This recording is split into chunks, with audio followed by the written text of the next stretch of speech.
Rehan, now that the World Cup is over, I think it's time to switch back to cricket. That's our expertise, at least mine. I know you are a jack of many trades, but let's stick to cricket now for a while. Uh, Speaking about cricket, it's time that we called it out. India has won just one international match in the last 10 that they have played. That includes two against Ireland, five against England, one being a washout, and the three ODIs. You could debate that India do not have the correct players. There have been injuries. There have been some calculations that have gone wrong in the lead up to this series. But there are a few facts that you cannot just ignore. One thing is obviously let's address the elephant in the room right away. Just before the third ODI, there were news that Rohit Sharma is going to retire from international cricket after the Lord's game. And the BCCI had to intervene and make a statement just before the game saying that nothing of such has been discussed just yet. They did not write that he will play the 27 World Cup, or they have been conversation. They said that there has been no conversation of him playing the last game. So obviously there were some reports, and like most of it were true from what we have researched. Rohit Sharma was told that he is not the first choice, or they are not looking at him in contention for a place in the 27 World Cup. But I think with that statement, knock, it just has put everything in order that there is no team without Rohit and Kohli. If you see, had Rohit and Kohli not played those innings that they did in the game, I think India would have been bundled out for 200, 215 pursuit of 388. So, first views in terms of the ODI series first, what did you make of the first three ODIs? Yeah, overall disappointing series of events. You are not finding the right combination, the right balance, and the performances have been very mediocre.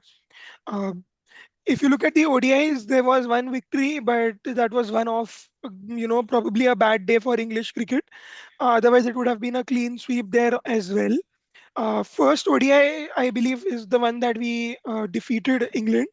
That was a bad call at the toss by Harry Brook to, not bat first. So, I mean, see, if you look at it from an overall viewpoint, the Indian cricket team needs to actually introspect and see what is the best chance that they have into the World Cup that is heading in 2027. You are not utilizing your resources correctly. I think you'll agree with me on that statement when you have somebody of the expertise in Kuldeep Yadav. I don't know why in one day cricket also we need that batting depth till number 8. Why can't our batters finish the job at number 7? We can have all rounders in the team. For me, Shivam Dubey does not fit into the ODI setup at all. He looks completely out of sorts. You need people who can build on partnerships. At the same time, you require people who can be a strike bowler.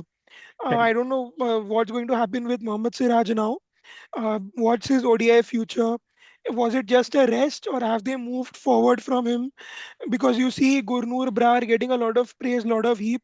I mean, he has the talent, he has done well. But you have your players who have done well previously and they are sitting in the ranks. So I'm not sure where is it that we are heading at in the wide ball series completely. In T20s also, despite the IPL being such a great tournament around the globe, you are not playing good cricket on good pitches. It's just that when the tracks are flat, our batters are doing well. But when there is a little bit of movement, when the ball is a little bit slow, you don't see those performances.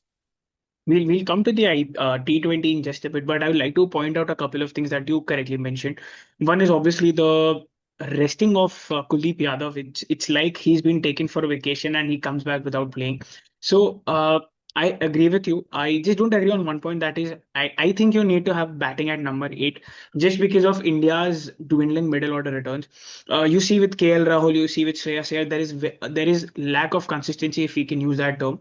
Number 4 and 5, number 6, Hardik hasn't played any ODI game after the Champions Trophy final. So once he comes back in a couple of series, he'll take some time to get into the groove. So with that kind of middle order, I think you need a number 8 batsman that can, sorry, a bowler that can bat a bit. But I agree with you.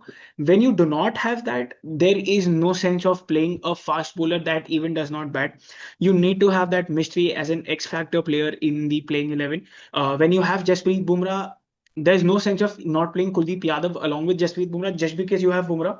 Why not have two attacking options rather than just having one and two defensive bowlers? So my ideology was my perfect playing 11 was once Hardik walks in, you have either of Akshar or Jadeja, whoever you choose at number 7, and you have Harshit Rana at number 8, just because he adds that additional batting depth, and plus he's got a high build, he's got good enough pace. So maybe Gurnur Brar can go out, he can come in that place, and then you can play Kuldeep Yadav as your frontline spinner. You have Jasprit Bumrah and you have one pacer option available. That could be either Mohammad Siraj. I genuinely hope they throw out someone like a Prince Yadav and Arshdeep Singh. 100% Arshdeep Singh needs to go out. There is no way he gets selected for the ODI World Cup. Even though if he's a left armer, I would rather lose the semi-finals or even not qualify than rather taking him to the World Cup. So you need experience. You saw what happens without experience. You saw what happened in the last 3 overs. Slot bowling, Josh Butler taking the bowlers out of the park. So all in all, I think experience is what matters in bowling and the additional X factor that you have. Now let's dissect it overall. Let's say if the two of us were selectors, Rehan, uh, let's judge by the bowling options that we have currently in terms of the 50 overs that you can pan out. Obviously, you have Bumrah, so he'll start the bowling. Who do you think along with him should take the new ball if you were the selector currently in an ODI game? I feel Siraj should make it because he has been doing so well for India. Correct. Whenever he plays, he gives us 100%. And with the new ball, I feel that he still has it in him to swing the ball both ways. I mean, we have seen that in the IPL also in the power play. He's an effective bowler. So I just feel since Arshdeep is not performing at that level, you need the quality of Mohammad Siraj there to complement Bumrah. You have completely omitted Shami out of the side, so we'll not talk about him. I think, but But I he could be in contention given the way this tour has panned out now. You never know. I mean, it'll be on Ajit Agarkar's ego, if I can say, Yeah, to bring him back now. Uh, Harshad Rana, again, in the middle overs, has been doing good for Team India. I feel he'll be that third pacer option. And the backups are a little scary for me. I don't know how Gurnur Brar and Prince Yadav would, do in South Africa because they have not played any cricket whatsoever in foreign conditions in South Africa. So bowling looks a little thin if Bumrah is not a part of the team. And spin wise, again, you have so many options in Akshar Patel, in Kuldeep. And left field thought could be you could play someone like a Varun Chakravarti also. Uh, just so that he can add on pressure and help the other bowlers. There are options, but I just feel that the form is not on our side at the moment and we are not getting the 11 correct. correct. And I think that's all because of the amount of injuries that we've had in the lead up to this tournament. Harshit Rana getting injured. Nitish Kumar Reddy was supposed to be Hardik's replacement, got injured. Shivam Dube, he's mentally injured. You've got Washington Sundar who got injured midway through the second ODI. So let's see from a 2027 World Cup perspective. You have 15 slots available, correct? You have your top Correct. six that's locked. You need to have one backup wicketkeeper and one backup opener, like or a batsman. So that's your 8 out of the 15. You have seven left, out of which you need four fast bowlers and three spinners, correct? Out of which a few need to be Correct. all rounders too. Out of Mhm. the four fast bowlers, let's say Harshit Rana and Jasprit Bumrah are locked. Harshit Rana just purely bases on his all-rounder capability. So you have two slots left. I agree with you. Siraj fills in as the second frontline seamer. You have one slot available. Who do you give it to as a backup? Because you are playing 14 games, you need to have good enough backups. So who do you choose out of the one that is there? Say Shami, Krishna, Gurnur, Arshdeep, X number of players that are there in the Shami line. for me, of course, I'm a big Shami fan. I feel that he has done so well in the World Cups for India. And overall, I feel that if he is also given the new ball, and if you bring in Correct. Bumrah a little later also, Yeah. if the pressure is high, he can take up that responsibility. So for me, of course, it is Shami, but I doubt whether this will happen. Correct. You might see Arshdeep make it only because he brings in that versatility with the left arm angle. So thinking from a selector's perspective, you would look at a left arm seamer. Arshdeep most likely might make it. Correct. For me. Obviously, as deep as you correctly mentioned, that left arm angle, he can bat a bit too. You saw in the last ODI, he scored some 15-20 runs. So decent option, but I think Prasidh Krishna impressed me quite a lot in this ODI series, especially in the third ODI where there was no Bumrah, so he had to lead. And he bowled well up until his last over. So with Bumrah and Hardik, say, with his cutters, etc., Harshit there in the lineup, you don't really need Prasidh's death bowling skills. Maybe his pace and the height can be used in the middle overs. So yeah, either Shami or Prasidh for me, I would leave Arshdeep out. Coming to the three spinners, Akshar Patel is one of a sure shot, right?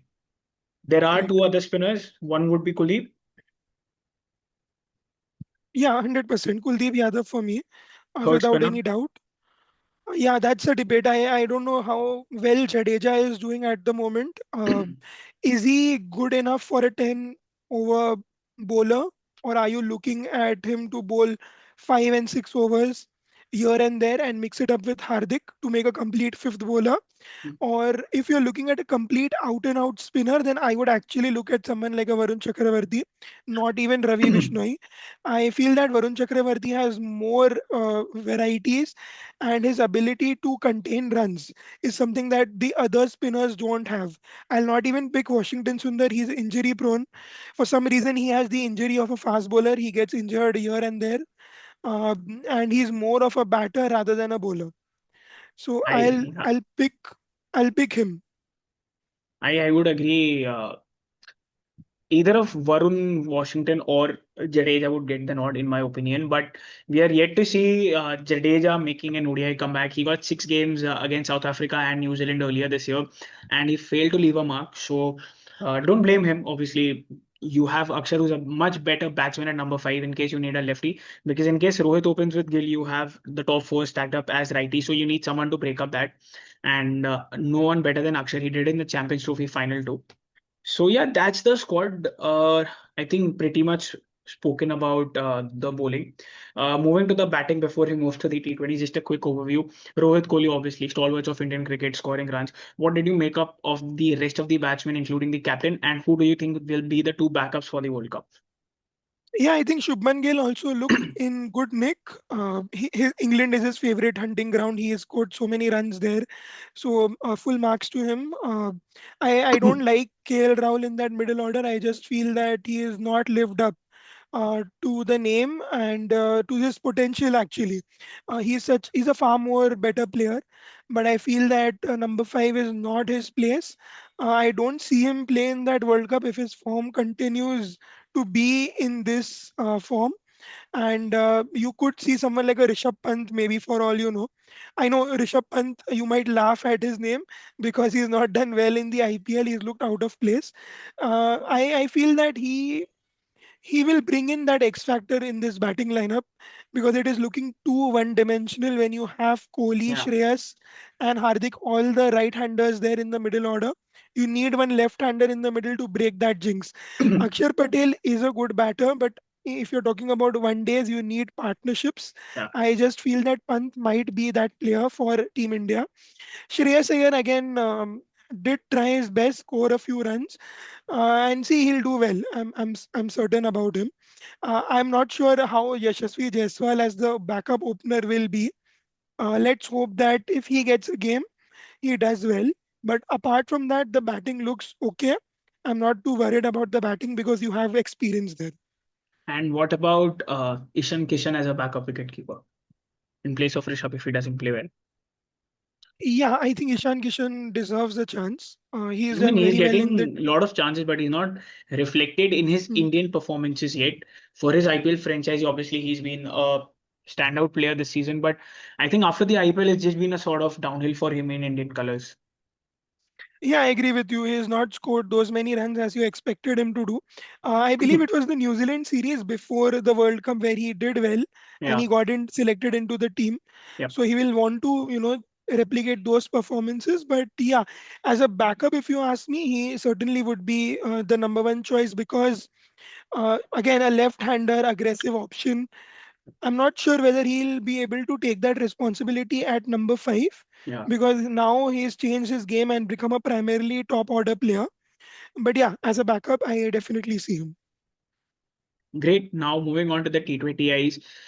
We had 7 games, new T20 captain, Mr. Shreyas Iyer. He decided to do what Punjab Kings does best, that's losing on the bounce. So we did lose 6 games out of the 7, out of the 6 completed ones. You did not expect India to lose 2-0 against Thailand. So let's start with that. Fair projection on India's performance there. No, very disappointing. I mean, no one saw it coming. Uh, in fact, Ireland did not have quite a lot of important players in their squad, and yet they defeated India quite convincingly in both those games. And we couldn't chase the targets. That is what was frustrating to me. When you have those many big names in the side, I fail to understand how Abhishek Sharma did not get going, how other batters did not score those runs against an inexperienced lineup. There was no pressure whatsoever. But yeah, very disappointing. And that series actually helped England, I would say, Yeah. because when a team is not performing well, they are low on momentum, and you capitalize on that. So if I look at the Ireland series, completely you have to take the responsibility on the team because the players were there, and you did not just perform there. You saw Sanju Samson getting a few games up until his first T20 uh, in England, and 3 consecutive low scores getting dropped in favor of. Obviously, Vaibhav Suryavanshi was about to make his debut, but I assumed before the start of the series that it would have waited until the fourth or the fifth T20I, where we have sealed the series and then we give a youngster a chance. Or else we shouldn't have risked him in these conditions. Obviously, exposure is something that is important, but you do not risk playing him over a career of Sanju Samson, who's been your stalwart in the T20 setup. Obviously, he didn't have the best of the starts in the T20 World Cup, but you saw what happened towards the later stages. So firstly, in my opinion, dropping him was a big mistake. Second, you again coming back to India's bowling, you do not have experience. Varun Chakravarti is leaking runs in the T20 game, like left, right, and center.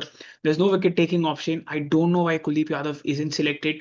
Obviously, lack of game time is affecting him. You know that he'll play a couple of games, give away runs, but you need to give him some game time for him to regain his confidence. Ravi Bishnoi as an alternative is not a good option.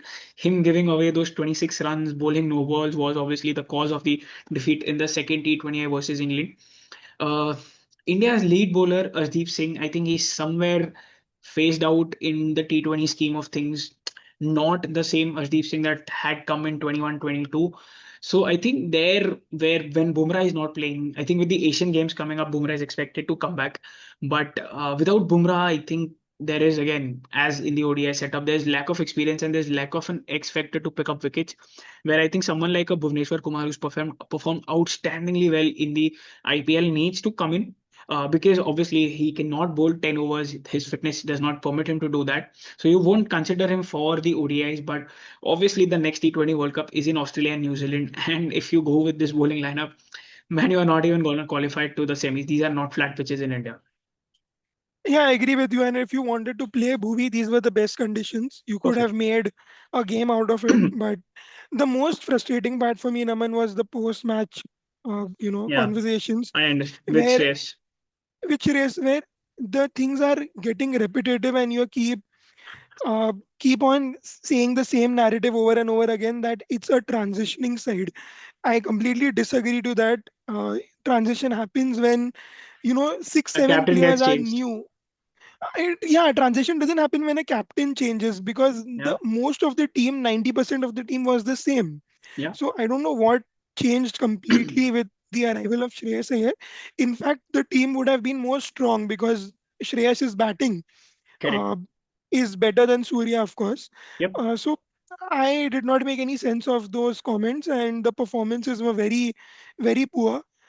They did not live up to the expectations, and a whitewash was quite humiliating. I mean, this English side has been doing so bad in, cricket overall. If you pick white ball, T20s also now they have defeated India 4-0 and they have gone on to become the number one team. So these things shouldn't have happened, but yeah, there has to be some serious thinking and serious change in the mindset, and players have to take up responsibility. I agree to your point. Couple of questions. First, uh, in a couple of days' time, India play Zimbabwe in a, I think it's a 2 or a 3 match T20I series. They have dropped Sanju Samson. They have taken Vaibhav Suryavanshi. Comments on that. Second question: what about India's vice captain and T20 strike rate merchant player with who plays with 100% intent every time that he goes out? Tilak Verma. I don't know what's going to happen with Tilak Verma.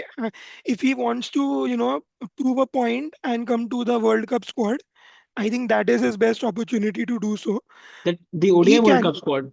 He can. I am telling you, for all you know, there could be a chance, Naman. I Yeah, mean, fair, fair. We need a lefty, and he's. I we think need a lefty. he plays in ODI format only. But I think, take it, chalo. Let's not go there. No, it's too long to predict, but I'm just Yeah, saying that he is one of the names that will come up in the conversation leading up to the World Cup. Also, with Vaibhav playing ahead of Samson, I don't think of it that much because I don't see Zimbabwe as a very strong opponent. I'm trying to use milder words, but yeah, if it was a series against South Africa, New Zealand, or one of the top teams, then I maybe agree. I could have felt bad for Sanju. But I am okay with Vaibhav playing ahead of Samson in this one. I agree with you. Zimbabwe is not playing one of the stronger teams in international cricket. They are playing India. Uh, and I think honestly, what you said was a fair reflection. Had India not lost against Ireland, that also 2-0. But one thing I do not agree with is you dropping Sanju Samson in the T20Is in England, you not select him for the squad and then bring him back for the champions for the Asian Games. And then I know what will happen. It will happen just as Surya went out. Slowly, they will start phasing out Sanju Samson of the T20 scheme of things because they have got Ishan Kishan as the wicket keeper and they want to make big money from Vaibhav Suryavanshi. And obviously, I also agree. I knew, I honestly knew this would happen. I know the way Sanju Samson has played in international cricket. People talk about justice, etc. But with him, he's gotten enough opportunities. Just because he's played three games on completely flat pitches, that was Eden Gardens, Wankhede, and Ahmedabad, you cannot rule out his footwork is a problem throughout the entire tournament. In that was the T20 World Cup. His footwork was a problem. His backlift is a problem, and his temperament of scoring runs is also a problem. Consistency as well. So a lot of problems and law of averages will catch up with you. And for an average player like Sanju Samson, I think it makes sense for us to phase him out because you want to give more opportunities to Vaibhav Suryavanshi and Abhishek Sharma up top. I think in the future they'll make for an exciting pair. Say in when you go to Australia, you need someone who can play bouncers well. And currently, both Suryavanshi and Abhishek are not playing the bouncers well. But I hope they do work on it. Yeah, but with Tilak, I think if he doesn't perform in the next couple of months in the Asian Games and in the Zimbabwe tour, I think he can be dropped, and I hope he gets dropped because I need someone like a Rajat Patidar who can bat at number five. Because the problem with the T20 setup currently is that Hardik and Bumrah will not be playing. So for Hardik not being there, you will have a substitute like a Shivam Dube, Washington Sundar, and Akshar Hmm. Patel. So there are seven lefties in the top eight. Right. Apart from Shreyas, there is no other righty. So you need to have that balance. So maybe you substitute Washington Sundar with Nitish Kumar Reddy and say you give Sanju Samson more chances up top. He converts. So you have three righties. So that was one of the problems for me as an Indian fan. Too many lefties and too many all rounders playing in that T20 lineup. Yeah, I agree with you. When you play too many all rounders, they are not able to contribute on one of those facets. So you need that balance. And yeah, I mean, it's going to be a horrible game for the players going in because you know that you're going to be replaced anytime. No, nothing is guaranteed. One bad series, one bad performance, and you are on your way out. There is too much on the line, and the competition is only rising from here. Uh, but let's hope for the best for Indian cricket. There are so many good players out there. We have not been able to make the most of it. So I agree with your suggestions. I feel that there needs to be a revamp and a lot of thinking and a lot of empathy also for the players because you need to mentally also see where they are. Correct. Uh, so let's hope that the series against Zimbabwe we win at least, not get defeated by them. That's the bare minimum. Okay. So, quick predictions for the Zimbabwe series. Scoreline, highest run scorer, and highest wicket taker from India, and your ideal playing 11. No, I think it will be a whitewash. I think India will win it through. India will win it through. I feel Abhishek will be the highest run scorer. Uh, Okay? And bowling, is Prashant Krishna playing in that See, lineup? I'll tell you the bowlers: Prince Yadav, Yeah, Mayank Yadav, Ashok Sharma, Yash Thakur, Ravi Bishnoi. just because it has to be a funny pick, I'll pick Ravi Bishnoi. Okay, and your ideal playing 11, or should we skip that? We should skip that because I don't know many of the players. Agreed. So my highest wicket, and I'm just gonna go off the charts here. My prediction is 1-1 in for India Zimbabwe. My highest wicket taker would be Shivam Dube because I don't see any good left hand all rounders here. There's no Akshar, there's no Washi, so obviously he will play. And I think I'm expecting Rinku Singh to play. So highest run scorer would be Rinku Singh for me. Interesting, it could be. And generally, the way India plays, it'll be 100 for 5, and you need someone to stabilize the ship. And I think Rinku's experience in that uh, department because of his experience at KKR as well, similar kind of cricket, 8 losses, 9 losses on the bounce. So yeah, guys, thank you for watching. I know it's been a long video, but if you've made it this far in the video, I know that you agree with us that Agarkar and Gambhir need to be sacked. So on that note, thank you for watching, and please agree with us and let us know in the comments when they are getting sacked.